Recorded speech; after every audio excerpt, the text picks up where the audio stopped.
What is going on, guys? I'm Consumer Tech Review, and today I'm going to be going over the best gaming peripheral combination under 100 bucks. And if at any point during the video you want to check out any of the peripherals in this video, there's Amazon links below for the US, UK, Canada, and international. I do got you guys, but let's jump into the video. Now, to start any peripheral combination, there has to be a keyboard as the centerpiece of it. This is the Redragon K552 coming in at only 30 bucks. Now, this is a TKL or 10 key less keyboard, so it's almost as big as a full size, just doesn't have that number pad there. And this is a full mechanical keyboard with really excellent build quality. This thing has absolutely no flex. It has a really nice metal deck and overall just feels really solid, and it's quite heavy. The switches that it's using are Altemu Reds. This is a good linear switch, so fantastic for gaming because you're gonna get that nice linear feedback. You're not gonna have a tactile switch.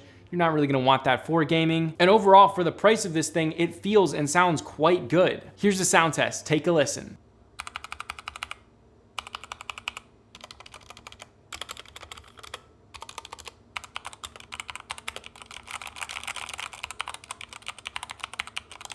And that is how it sounds. All right, now this does have pretty bright backlighting. Now it's not full per key RGB. We don't expect to see that at this price point with all the build quality and it being a TKL, but it gets pretty bright and it looks nice. But if you don't like the look of it, you can just turn the RGB off and it looks pretty cool and stealthy with it off. But for 30 bucks, it's pretty hard to go wrong with this mechanical keyboard. All right, moving on to the number 2 peripheral in this combination, coming in at only 30 bucks again, is the EXA E900 headset. The EXA E900 has fantastic build quality at this price point, probably one of the best that I've actually ever seen. The earmuffs are really comfortable, not quite as comfortable as the E900 Pros, but again, this is way less expensive, and the top band is super cushy, and having a comfortable pair of headphones at this price point, not typical. Most headphones at this price point are very uncomfortable. That's really where they compromise. All right, but sound quality is where the E900s really excel. Both in music and in gaming, these things absolutely rock.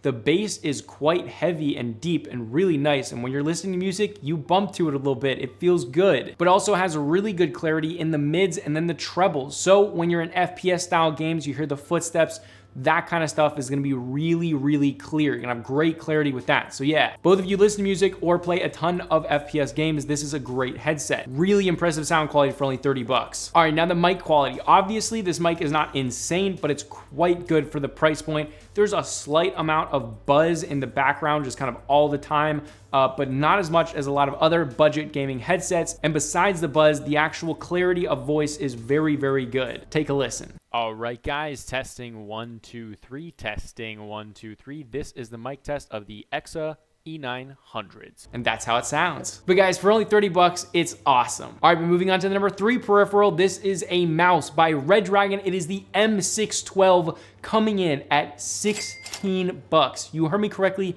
$16. Nuts. All right, this mouse goes up to 8,000 DPI, which is not insane. We see a lot of mouse go over 20,000, 25,000 DPI. But again, you're not really gonna need that. I mean, if you're one of the few people that needs that, you can go get one of those mice, but 8,000 DPI is plenty for most of us. All right, this thing has 6 programmable buttons. It will tell you that it has 11, but there's really only 6 that you're legitimately gonna change and then use. We're not gonna count the left and right click. But yeah, the clicks feel nice and crisp and tactile. It feels nice and I really do like it. All right, but the build quality is actually crazy for this price point. I mean, think $16. It's pretty hard to get lower than that. And the build quality literally feels like a $50 mouse. I have $60 or $70 mice that feel less expensive and less like nice build quality than this mouse. So yeah, they did a good job. It's nice rubberized, grippy stuff on the left side.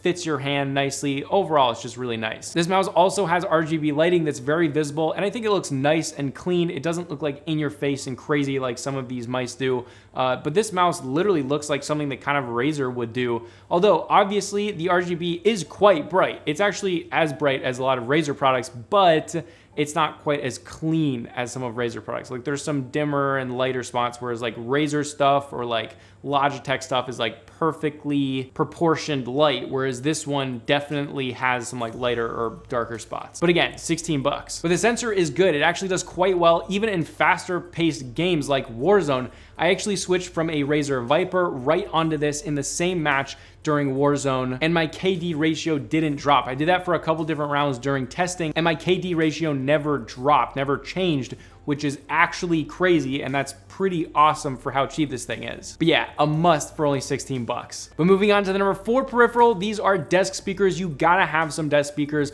while you're not using your EXA E900s, and these are the LTC Audio Gardens, coming in at only 20 bucks, guys. Now these excel in the mids and the trebles, especially like footsteps, gunfire. These things do awesome with that. However, obviously, because this is not a 2.1 system with a dedicated subwoofer, the bass is definitely going to be lacking, and that's just true of any 2 tweeters without a subwoofer. But these things get quite loud, and the clarity is really, really good. So for gaming, these things are going to be awesome. You're definitely going to be able to hear where footsteps are coming from and where gunfire is coming from. The clarity is really good. But these things also just look really cool. They have that really cool RGB design in them.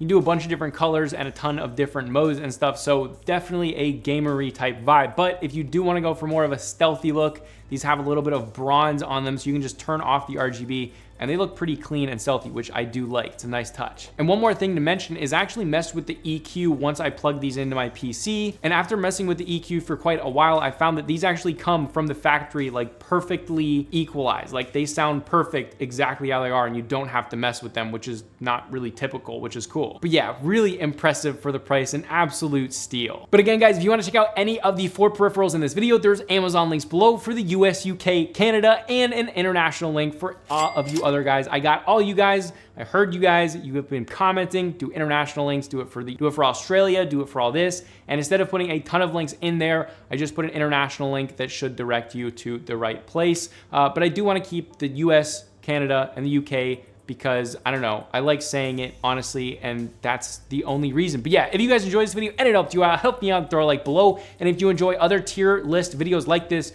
please consider subscribing because I do a lot of them. Now, also, this, if it does well, if you guys like this and like it below, also comment if you're at this point in the video. I like that because it like shows me who watches the whole video through. So that's really cool. So definitely comment below if you stayed till here. But do you like this video? And if you really like this video, comment it, because if enough of you guys do like this video and if the video does well enough, I'll make this a series. And obviously started with the $100, but then I'll move on to $150, $200, $250, $300, $400, $500, $600, $700, $800, $900, and then $1,000 peripheral setup combination. I don't know, just an idea, but if this video does well, I will definitely do that. If it doesn't, I might not, especially if none of you guys enjoy this, but I have a feeling that you might. But yeah, this was a consumer tech review. I hope you guys to see what is going on. But yeah, this is a consumer tech review, and I'll see you guys in the next video.